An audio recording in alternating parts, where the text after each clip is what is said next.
आप देख रहे हैं प्रबल भारत की बुनियाद न्यूज।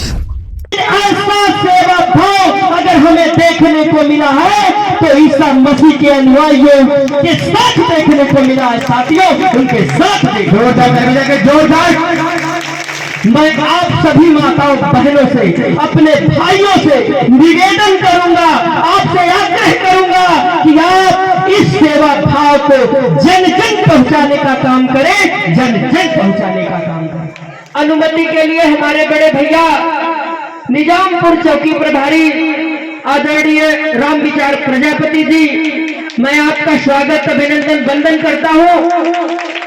हमारे बीच में जन जन तक पहुंचाने वाले इस कार्यक्रम को हर एक मोबाइल में संचालित कराने वाले इस देश के चौथे स्तंभ बड़े भाई जो मीडिया प्रभारी के रूप में है, आदरणीय शिव कुमार प्रजापति जी, आदरणीय शैलेश नाथ जी एवं अन्य साथी बैठे हैं, हम आपका भी स्वागत अभिनंदन वंदन करते हैं। महिला मंडल के ये कार्यक्रम की शोभा कौन बढ़ाए, अभी देखा मैंने हर कार्यक्रम के विगत वर्षों की बात, इस वर्ष भी महिला मंडल बढ़ चढ़ के हिस्सा लिए।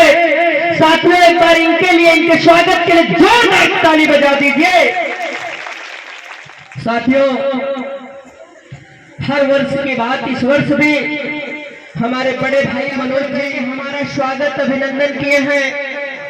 मैं तहे दिल से आपका धन्यवाद अर्पित करता हूं, आपके साथियों का धन्यवाद इस कार्यक्रम में। और कहना चाहूंगा कि आज ईश्वर ईसा मसीह के जन्म दिवस पर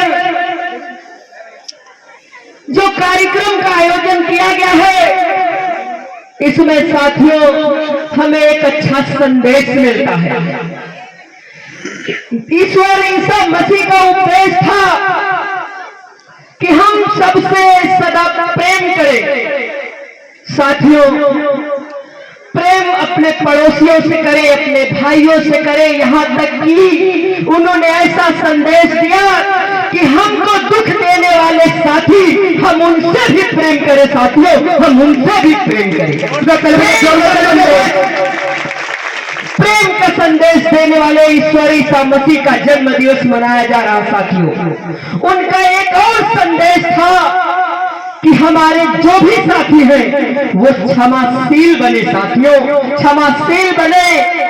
अगर किसी से भी किसी प्रकार की कोई गलती हो जाए तो साथियों, उनका संदेश था कि हमारे जितने भी अनुयायी हैं क्षमाशील बने। साथियों, यदि किसी भी साथियों का कोई दुख दर्द हम दूर कर सकते हैं तो अपने सेवा भाव से अपने साथियों का, अपने दुश्मनों का, यहाँ तक कि राहगीरों का भी अगर दुख दूर कर सकते हैं तो दूर करना चाहिए। साथियों, दूर करना चाहिए। ये हमारे ईसा मसीह का संदेश था।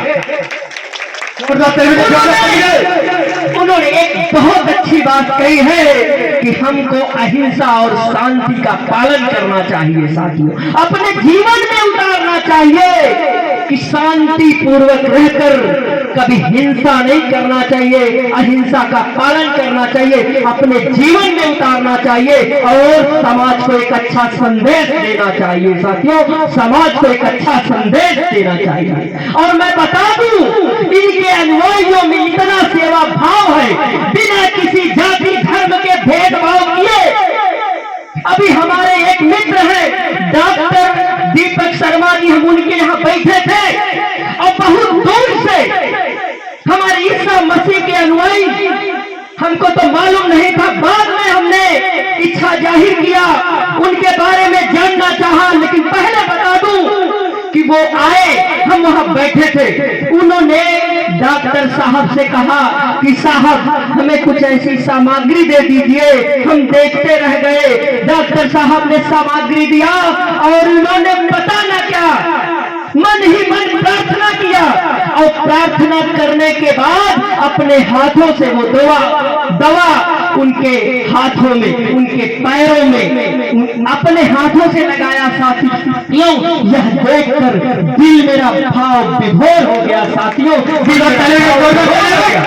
और पता चला कि इनके अनुयायियों में इतनी अच्छी, जहां स्वार्थ नहीं है, निस्वार्थ भाव से सेवा करने का भाव है, तो ये है ईसा मसीह के अनुयायियों में साथियों, ईसा मसीह के अनुयायियों में।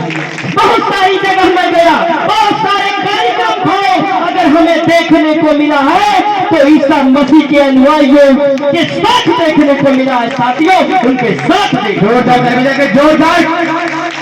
मैं आप सभी माताओं बहनों से, अपने भाइयों से निवेदन करूंगा, आपसे आग्रह करूंगा कि आप इस सेवा भाव को जन जन पहुंचाने का काम करें, जन जन पहुंचाने का काम करें। क्योंकि यह कोई राजनीतिक मंच नहीं है साथियों, मैं ज्यादा कुछ नहीं कहूंगा, 2 लाइन में अपनी बात समाप्त करूंगा। यहाँ आए हुए सभी साथियों के लिए प्रार्थना करूंगा और उम्मीद भी करूंगा कि हर वर्ष की भांति आप लोग ऐसा प्रार्थना करो मेरे लिए कि अगले वर्ष नहीं, हर वर्ष मैं मुख्य अतिथि के रूप में यहाँ आता रहूं। 2 लाइन बोलूंगा कि दुआ करता हूँ सर झुका के दोस्त, दुआ करता हूँ सर झुका के दोस्त, आप अपनी मंजिल को पाए। दुआ करता हूँ सर झुका के दोस्त, आप अपनी मंजिल को पाए। यदि आपकी राह में अंधेरा छाए तो ईसा मसीह रोशनी के लिए हमें जिंदा जलाए, हमें जिंदा जलाए। जय हिंद, जय ईसा मसीह। जोरदार जोरदार जोरदार जोरदार।